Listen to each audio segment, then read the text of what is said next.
All in one நண்பர்கள் அனைவருக்கும் வணக்கம். இன்னைக்கான வீடியோல இன்னைக்கு தரிசன ஸ்டேட்டஸ் என்ன மாதிரி இருக்கு அப்படின்றது கூடவே நிறைய பேர் இந்த சம்மர் லீவ்ல திருமலைக்கு தரிசனம் போகலாம் அப்படின்ற பிளான்ல இருப்பீங்க. அதில் ஒரு சிலர் தான் முன்னாடியே பிளான் பண்ணி ஆன்லைன் தரிசன டிக்கெட் ஓப்பன் ஆகும்போது புக் பண்ணி வச்சுருப்பீங்க. நிறைய பேருக்கு தரிசன டிக்கெட் புக் பண்ணுறதுக்கு வாய்ப்பு அமைச்சிருக்காது. ஸோ லீவு கிடைக்கும் போது நம்ம பிளான் பண்ணலாம் அப்படின்ற மாதிரி தான் இருப்பீங்க. அப்படி இருக்கக்கூடியவங்க எப்படி நம்ம பிளான் பண்ணலாம், தரிசனம் நேரடி சர்வதர்ஷனம்லாம் கூட்டம் அதிகமாக இருந்துச்சுன்னா நம்ம வேற என்ன ஆப்ஷனில் எப்படி போகிற மாதிரி பிளான் பண்ண முடியுன்றதை பற்றி தான் இந்த வீடியோவில் நம்ம பார்க்கலாம். ஸோ மேபி நீங்களும் பிளான் பண்ணுறீங்கன்னா கண்டிப்பாக உங்களுக்கு யூஸ்ஃபுல்லாக இருக்கும். வீடியோ ஃபுல்லாக பார்த்து தெரிஞ்சுக்கோங்க. இது வரைக்கும் நம்ம சேனலை சப்ஸ்கிரைப் பண்ணலன்னா மறக்காமல் சப்ஸ்கிரைப் பண்ணிக்கோங்க. ரீசெண்டாக தர்ஷன் போனவங்க உங்களோட எக்ஸ்பீரியன்ஸாக மறக்காமல் நீங்கள் எந்த வீடியோ பார்க்குறீங்களோ அதுக்கு கீழே இருக்கக்கூடிய கமெண்ட் செக்ஷனில் ஷேர் பண்ணுங்கள். வாங்க இன்னைக்கான இன்ஃபர்மேஷனை டீட்டெயிலாக பார்க்கலாம். ஃபஸ்ட்டு இன்னைக்கு தரிசனத்துக்கு எவ்வளோ நேரம் ஆகுது, நேற்று எவ்வளோ பேர் தரிசனம் பார்த்தாங்க, அந்த இன்ஃபர்மேஷனை பார்த்துடலாம். நேற்று 58,864 பேர் தான் தர்ஷன் பார்த்துருக்காங்க. ஆனால் நேரடி சர்வதர்ஷனத்தில் 31 கம்பார்ட்மெண்ட்லையும் பக்தர்கள் வெயிட் பண்ணிட்டு இருக்கிறதா டிடிடி சொல்லியிருக்காங்க. நேரடி சர்வதர்ஷனம் சுமார் 12 மணி நேரம் ஆகுது அப்படின்னு சொல்லியிருக்காங்க. ஆனால் தரிசனம் பார்த்தவங்களோட எண்ணிக்கை பார்க்கும்போது 60,000க்கு கம்மியாக தான் இருக்குது. பட் டைம் அப்படின்றது டிடிடி அப்டேட் பண்ணியிருக்கக்கூடியது தாங்க. ஸோ அதுக்கப்புறம் எஸ்எஸ்டி டோக்கன் அப்படின்றது மினிமமாக ஒரு 3லேருந்து மேக்ஸிமம் 5 இல்லைனா 6 மணி நேரம் கூட ஆகலாம். சில நேரம் அதுக்கு கூட அதிகமாக கூட ஆகலாம். 300 ரூபா தரிசனம் அப்படின்றது 3லேருந்து ஒரு 5 மணி நேரம் ஆகலாம். ஸோ இதுதான் தரிசனத்துக்கு ஆகக்கூடிய ஆவரேஜான டைம். இதே நேரம் தான் ஆகும்னு சொல்ல முடியாது. ஒரு நாள் கம்மியாக கூட ஆகலாம், ஒரு சில நாள் அதிகமாக கூட ஆகலாம். அந்த டைமில் நம்மளை வெயிட் பண்ண வைக்கக்கூடிய டைம் பொறுத்து தான் அது மாறும். அடுத்ததாக ஏப்ரல் மாதத்தில் தரிசனம் போகலான்ற பிளான் இருக்குது, இல்லைனா நம்ம மே மாதத்தில் தரிசனம் போகலான்ற ஒரு பிளான் இருக்குது. எந்த டிக்கெட்டுமே ஆன்லைனில் ரிலீஸ் பண்ணும்போது புக் பண்ணலை அப்படின்றவங்க என்ன மாதிரி பிளான் பண்ணலாம் அப்படின்னு சொல்லி பார்க்கலாம். ஃபஸ்ட்டு விஷயம் நம்ம ஆஃப்லைனில் கிடைக்கக்கூடிய தரிசன டிக்கெட்டும் அதோட டைமிங் பற்றி நீங்கள் தெரிஞ்சுக்கிட்டிங்கன்னா நீங்கள் போகிற நேரத்துக்கு என்ன தரிசன டிக்கெட் உங்களால் வாங்க முடியும் அப்படின்றத நீங்கள் பிளான் பண்ணலாம். இல்லைனா அந்த நேரத்துக்கு நீங்கள் போகிற மாதிரி ஒரு பிளானிங் கூட பண்ணிக்க முடியும். ஃபஸ்ட்டு விஷயம் கீழ்த்திருப்பதியில் இலவசமாக நமக்கு தினமுமே தரிசன டோக்கன்கள் டிடிடி கொடுத்துட்ருக்காங்க. இந்த தரிசன டோக்கன்களுக்கு ஸ்லாட்டட் சர்வதர்ஷன டோக்கன் அப்படின்னு சொல்லுவாங்க.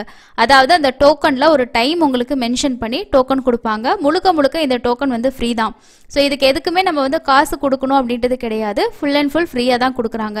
இந்த டோக்கன் கீழ்த்திருப்பதியில் 3 இடங்களில் கொடுத்துட்ருக்காங்க.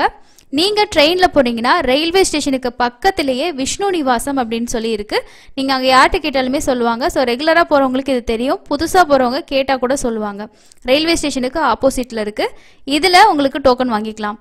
இல்லை நான் பஸ்ஸில் தான் போகிறேன் அப்படின்னா மெயின் பஸ் ஸ்டாண்டுக்கு பக்கத்தில் இருக்கிறது ஸ்ரீனிவாசம் காம்ப்ளெக்ஸ். அதுக்கு அடுத்தது அலிப்பிரி நடைபாதை வழியாக போகிறீங்க, நீங்கள் ஓன் வெஹிக்கிள்ஸில் போகிறீங்க அப்படின்னா நீங்கள் அலிப்பிரி நடைபாதை கிட்ட இருக்க பூதேவி காம்ப்ளெக்ஸில் போய் வாங்கிக்கலாம். ஸோ இந்த 3 இடத்துல தான் இந்த எஸ்எஸ்டி அப்படின்னு சொல்லக்கூடிய இந்த டோக்கன் கொடுக்குறாங்க. ஓகே, டோக்கன் கொடுக்குற இடம் தெரிஞ்சாச்சு. அடுத்து என்ன டைம்லேருந்து கொடுக்குறாங்க அப்படின்னா நைட்டு 9 மணிலேருந்து. அதாவது இப்போ நாளைக்கு நான் தரிசனம் பார்க்கணும் அப்படின்னா அதுக்கான தரிசன டோக்கன் இன்னைக்கு நைட்டு 9 மணிக்கு கொடுப்பாங்க. ஒவ்வொரு நாளுமே முதல் நாள் இரவு 9 மணிலேருந்து இந்த டோக்கன் ஸ்டார்ட் பண்ணுவாங்க. டோக்கன் இருக்கிற வரைக்கும் தான் கொடுப்பாங்க. சப்போஸ் இந்த டோக்கன் ஓப்பன் பண்ணி ஒரு 2 மணி நேரம் 3 மணி நேரத்திலே க்ரௌட் அதிகமாக இருக்குன்னா அதுக்குள்ளேயே தீந்துடும். இல்லை டோக்கன் இருக்குது கொஞ்சமாக தான் வாங்கிட்டு இருக்காங்கன்னா அடுத்த நாள் விடிய காலையில் வரைக்கும் கூட இருக்கும். ஸோ அதனால் இவ்வளோ நேரம் தான் இருக்கும்னு நம்ம சொல்ல முடியாது. ஸ்டார்டிங் டைம் கொடுக்குறாங்கன்னா நம்ம ஒரு ஈவினிங் 7 மணி 8 மணிக்கு போகிறோன்னா அங்கே முன்னாடியே லைனில் நிறைய பேர் வெயிட் பண்ணுவாங்க. அவங்க கூட நம்ம ஜாயின் பண்ணிக்கிட்டோன்னா 9 மணிக்கு கேட்டு திறந்ததுக்கப்புறமா போயிட்டு நம்மளோட ஆதார் கார்டை காட்டி டோக்கன் வாங்கிக்கலாம். ஸோ இது ஃப்ரீ தான். 3 இடத்துலையும் சேம் 9 மணிலேருந்து உங்களுக்கு கொடுக்க ஸ்டார்ட் பண்ணுவாங்க. அங்கேயே போர்டில் உங்களுக்கு இப்போ நீங்கள் பார்த்துட்டு இருக்க மாதிரி ஒவ்வொரு டைமுக்கும் எவ்வளோ ஸ்லாட் இருக்குது அப்படின்றது அந்த இடத்துல கொடுத்துருப்பாங்க, எவ்வளோ டோக்கன்ஸ் இருக்குது அப்படின்னு சொல்லிட்டு. அது இல்லாமல் இப்போ நீங்கள் பார்க்குற இந்த திருமலா.orgங்கிற வெப்சைட்லையுமே இந்த இடத்துல அப்டேட் பண்ணுவாங்க. மொத்தமாக எவ்வளோ டோக்கன்ஸ் இப்போது இருக்குது அப்படின்னு சொல்லிட்டு லைவ் அப்டேட்ஸ் கொடுப்பாங்க. அதுக்கப்புறம் இதில் அடுத்த நாளுக்கான மதியத்துலேருந்து இருக்க ஸ்லாட்டும் நெக்ஸ்ட் டேக்கான ஏர்லி மார்னிங் ஸ்லாட்டும் கொடுப்பாங்க. இது வெள்ளிக்கிழமைக்கு மட்டும் ஏர்லி மார்னிங் தரிசனம் கிடையாது. ஸோ அதனால் வியாழக்கிழமைக்கான டோக்கன் கொடுக்கும்போது வியாழக்கிழமைக்கான டோக்கன் மட்டும்தான் கொடுப்பாங்க. வெள்ளிக்கிழமைக்கான ஏர்லி மார்னிங் இருக்காது. மற்ற நாட்களுக்கு எல்லாமே வந்து நமக்கு ஏர்லி மார்னிங் ஸ்லாட்டும் கிடைக்கும். ஸோ ஏர்லி மார்னிங் ஸ்லாட்டில் போனீங்கன்னா நமக்கு வெயிட்டிங் டைம் அப்படின்றது ரொம்ப ரொம்ப கம்மி.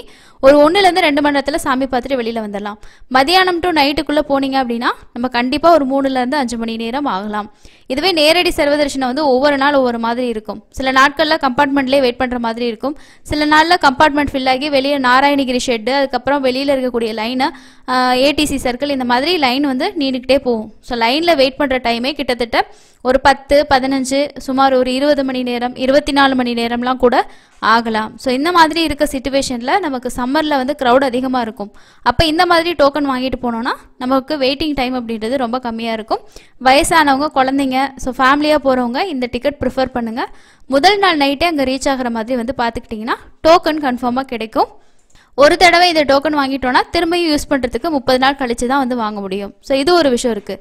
அடுத்தது இன்னொரு டோக்கன் வந்து கொடுப்பாங்க. இந்த டோக்கன் எங்கே உங்களுக்கு கொடுப்பாங்க அப்படின்னா ஸ்ரீவாரிமெட்டு நடைபாதையில். ஸோ நடந்து போகிற மாதிரி ஒரு பிளான் இருக்குது அப்படின்னீங்கன்னா நீங்கள் வந்து காலையில் 6 மணிக்கு முன்னாடி அங்கே இருந்தீங்க. ஸோ ஒரு 5 மணி, சில நாளில் வீக்கெண்ட்ஸ்லாம் பார்த்தீங்கன்னா 4 மணிக்கெலாம் கூட நிறைய பேர் நிற்பாங்க. 6 மணிக்கு அங்கே அந்த கேட்டு ஓப்பன் பண்ணும்போதே கவுண்டர் ஓப்பன் பண்ணி டோக்கன் கொடுப்பாங்க. ஒரு 3000லேருந்து மேக்ஸிமம் ஒரு 4-5000க்குள்ளே தான் டோக்கன் கொடுப்பாங்க. இதை வாங்கிட்டு நடந்து போயிட்டு நம்ம ஸ்கேன் பண்ணிட்டு தான் போகணும். அப்போ தான் தரிசனத்துக்கு அலோவ் பண்ணுவாங்க. ஸோ இங்கேயும் உங்களுக்கு இந்த எஸ்எஸ்டி டோக்கன், அதாவது அது வந்து நடைபாதை டோக்கன் சொல்லுவாங்க, அந்த டோக்கன் கூட நீங்கள் வாங்கிக்கலாம். ஸோ இது எல்லாமே உங்களுக்கு ஃப்ரீயாக தான் கிடைக்குது. இதை தவிர வேறு எப்படி நம்ம வந்து டிக்கெட் வாங்கிட்டு போகலாம் அப்படின்னா 300 ரூபா தரிசன டிக்கெட் ஆஃப்லைனில் கிடைக்கக்கூடிய இன்னொரு சான்ஸ் இருக்குது. இப்போ நான் சொன்னதை பற்றி இன்னும் டீட்டெயிலாக தெரிஞ்சுக்கணுன்னா தனி வீடியோ ஷேர் பண்ணியிருக்கேன், அதை கூட பாருங்கள். அலிப்பிரி நடைபாதை ஸ்டார்டிங் பாயிண்டில் ஸ்ரீனிவாச திவ்யானுகிரக ஹோமம் அப்படின்னு சொல்லிட்டு டெய்லியுமே வந்து காலையில் 9 மணிலேருந்து 11 மணி வரைக்கும் அங்கே ஹோமம் வந்து நடக்குது. இந்த ஹோமத்துக்கு ஆன்லைனில் 150 டிக்கெட்ஸ் கொடுக்குறாங்க. ஆஃப்லைன்லேயும் டிக்கெட்ஸ் வந்து ஒரு 100 பக்கமாக கொடுக்குறாங்க. ஸோ ஃபஸ்ட்டு யார் வராங்களோ அவங்களுக்கு அப்படின்ற பேசிஸில் தான் இந்த டிக்கெட்ஸ் வந்து கொடுத்துட்ருக்காங்க. இது வாங்குறதுக்கு வீக் டேஸாக இருந்துச்சுன்னா நீங்கள் ஒரு 5, 6, 7 மணி இந்த மாதிரி இருந்தீங்கன்னா கூட போதும். வீக்கெண்ட்ஸாக இருக்குது, க்ரௌட் இருக்கிற மாதிரி நாட்களாக இருக்குது அப்படின்னா நீங்கள் இன்னும் கொஞ்சம் சீக்கிரமாக போயிட்டு வெயிட் பண்ணுற மாதிரி இருக்கும். ஹோமம் வந்து அட்டன் பண்ணணும். ஸோ காலையில் அங்கே நின்னீங்க அப்படின்னா ஆஃப்லைனில் ஒரு 7 மணிக்கு மேலே டிக்கெட்ஸ் வந்து கொடுப்பாங்க. ஆதார் கார்டு கொடுத்து நம்ம 1000 ரூபாய் வந்து அமௌண்ட் பே பண்ணோம் அப்படின்னா 2 பேத்துக்கு ஹோமம் அட்டன் பண்ணிக்கலாம். மத்தியானம் 3 மணிக்கு நீங்கள் ஏடிசி சர்க்கிள் 300 ரூபா தரிசன கியூ வழியாக போயிட்டு அங்கே வந்து ஒரு 600 ரூபா பே பண்ணிவிட்டு 300 ரூபா தர்ஷனில் நம்ம சாமி பார்த்துட்டு வந்துடலாம். ஸோ இதுதான் ஆஃப்லைனில் 300 ரூபா டிக்கெட் வாங்குறதுக்கான ஆப்ஷன். ஸோ மற்றபடி நீங்கள் வந்து டிக்கெட் புக் பண்ணாமல் போகிறீங்க, எங்களுக்கு இந்த ஆப்ஷனும் செட் ஆகாதுன்னு நினச்சிங்கன்னா வேறு வழியே இல்லை, நேரடி சர்வதர்ஷனம் தான் போகிற மாதிரி இருக்கும். அதுவுமே எவ்வளோ நேரம் ஆகுது, க்ரௌட் எப்படி இருக்குன்றதை நம்ம அப்பப்போ அப்டேட் பண்ணிகிட்டே இருப்போம். அதை பார்த்து நீங்கள் அதுக்கேற்ற மாதிரி பிளான் பண்ணிக்கோங்க. ஸோ இதுதாங்க வந்து நமக்கு இருக்கக்கூடிய ஆப்ஷன்ஸ். இதில் உங்களுக்கு எது கன்வீனியண்ட்டாக இருக்கோ அதுக்கேற்ற மாதிரி பிளான் பண்ணுங்கள். இந்த தரிசனங்கள் பற்றி இன்னும் டீட்டெயிலாக தெரிஞ்சுக்கணுன்னா வீடியோஸ் வந்து இருக்குது, செக் பண்ணி பார்த்துக்கோங்க. நெக்ஸ்ட்டு ஏபிஎஸ்ஆர்டிசி பஸ்ஸஸில் வந்து திருப்பதிக்கு வந்து கிருஷ்ணகிரி பழனி வழியாக புதிய பஸ் வந்து பார்த்திங்கன்னா ஸ்டார்ட் பண்ணியிருக்காங்க. ஏற்கனவே இந்த சர்வீஸ் வந்து இருந்துச்சு, ஸ்டாப் பண்ணி வச்சுருந்தாங்க, இப்போ திரும்பவும் வந்து ஸ்டார்ட் பண்ணியிருக்காங்க. ஸோ யாராவது வந்து இந்த வழித்தடத்தில், அதாவது பழனியிலேருந்து திருப்பதி போகிற மாதிரி பிளான் இருக்குது அப்படின்னா உங்களுக்கு பஸ்ஸஸ் வந்து இப்போ இருக்குது. இன்னொரு விஷயம் வந்து இதுக்கு முன்னாடி வந்து பார்த்திங்கன்னா நமக்கு ஏபிஎஸ்ஆர்டிசியில் நம்ம பஸ் டிக்கெட் புக் பண்ணோம் அப்படின்னா 300 ரூபா தரிசன டிக்கெட் அது கூடவே வரும். ஸோ அதனால் நிறைய பேர் என்ன பண்ணுவாங்கன்னா ஊர்லேருந்து போகிறவங்க அந்த பஸ் டிக்கெட்டையும் புக் பண்ணிக்கிட்டு அதில் தரிசன டிக்கெட்டும் புக் பண்ணி ஈஸியாக சாமி பார்த்துட்டு இருந்தாங்க.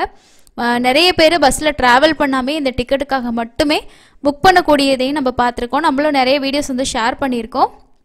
ஸோ இந்த டிக்கெட்டை வந்து டிடிடியோட போர்ட் மீட்டிங்கில் வந்து கேன்சல் பண்ணிட்டாங்க, நாங்கள் கொடுக்க மாட்டோம், நிறைய பேர் பஸ்ஸில் ட்ராவல் பண்ணாமல் இந்த டிக்கெட்டை வந்து மிஸ்யூஸ் பண்ணுறாங்க, நிறைய ஏஜென்ட்ஸ் எல்லாம் இந்த மாதிரி பண்ணுறாங்கன்னு சொல்லிட்டு ஸ்டாப் பண்ணாங்க. அதே மாதிரி தான் டூரிசம் டிக்கெட்ஸும் ஸ்டாப் பண்ணது தான், திரும்ப ஸ்டார்ட் பண்ணுவோன்னு சொல்லியிருந்தாங்க. இது வரைக்கும் அதை பற்றி எந்த அப்டேட்டுமே இல்லை. ஸோ வந்துச்சுன்னா கண்டிப்பாக ஷேர் பண்ணுறேன். டூரிசமாவது இருந்துச்சுன்னா கண்டிப்பாக நிறைய பேத்துக்கு யூஸ்ஃபுல்லாக இருக்கும். சம்மர் டைம்லலாம் ஒரு டூர் மாதிரி போயிட்டு ஈஸியாக சாமி பார்த்துட்டு வரதுக்கு யூஸ்ஃபுல்லாக இருக்கும். பட் எப்போ ஸ்டார்ட் பண்ணுவாங்கன்னு சொல்லிட்டு நமக்கு இன்னும் ஐடியா இல்லை. அப்படி இன்ஃபர்மேஷன் கிடச்சிச்சின்னா நான் உங்களுக்கு வந்து ஷேர் பண்ணுறேன். ஸோ இதுதான் லேட்டஸ்ட்டாக கிடச்சிருக்கக்கூடிய இன்ஃபர்மேஷன். திருப்பதி டு பழனி புதிய பஸ் சர்வீஸ் வந்து பார்த்திங்கன்னா ஸ்டார்ட் பண்ணியிருக்காங்க நேற்றுலேருந்து. ஸோ யாராவது பிளான் பண்ணுறவங்க நோட் பண்ணிக்கோங்க. அதே மாதிரி நீங்கள் ஏபிஎஸ்ஆர்டிசியோட வெப்சைட்டில் கூட இந்த டிக்கெட் வந்து நீங்கள் புக் பண்ணிக்கலாம். ஸோ அதில் வந்து நீங்கள் திருப்பதி டு பழனின்னு சொல்லி சர்ச் பண்ணாலும் சரி, பழனி டு திருப்பதின்னு சர்ச் பண்ணாலுமே உங்களுக்கு பஸ் டிக்கெட் வந்து காட்டும். ஸோ இதிலே நம்ம வந்து புக் பண்ணிக்கலாம். ஏபிஎஸ்ஆர்டிசியில் அவங்களோட அஃபிஷியல் வெப்சைட்லேயே நம்ம புக் பண்ணிக்கக்கூடியதாக இருக்கும். ஸோ இதுதான் இன்றைக்கி இருக்கக்கூடிய முக்கியமான இன்ஃபர்மேஷன். ஸோ அடுத்த இன்னொரு யூஸ்ஃபுல்லான இன்ஃபர்மேஷனில் மீட் பண்ணலாம். தேங்க்யூ.